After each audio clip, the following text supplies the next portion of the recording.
Derrière les murs de l'Institut royal des sciences naturelles de Belgique, une question sensible, longtemps reléguée aux marges du débat public, ressurgit avec force. Faut-il rendre les ancêtres du Congo à leur terre? Chercheurs, représentants associatifs, universitaires, scientifiques, membres du gouvernement congolais et de la diaspora congolaise se réunissent autour d'une même interrogation.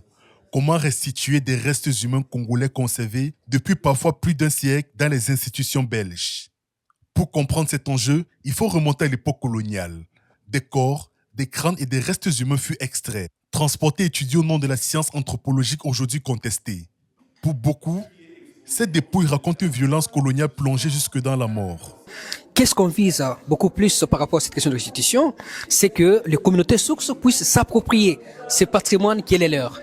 Et on ne peut pas s'approprier quelque chose qu'on ne maîtrise pas. On ne peut pas s'approprier quelque chose qui ne nous est pas familière. Au cœur de cette mémoire douloureuse, un nom revient.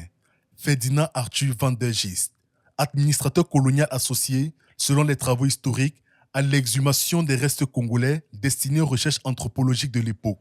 Un passé dont la répercussion traverse encore des générations. Dans un geste rare, ses enfants, petits-enfants, arrière-petits-enfants ont publiquement demandé pardon.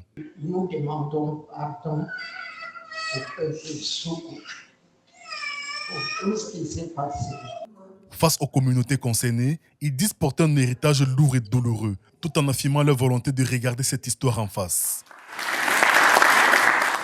Pour certaines communautés congolaises, l'absence des chefs traditionnels et d'ancêtres emportés loin de leur terre continue d'alimenter un profond déséquilibre symbolique. Dans certains villages, certains y voient même une source de tension persistante. Nous avons collecté beaucoup d'informations qui nous ont permis de construire la position officielle du ministère de la Culture, Arts et Patrimoine.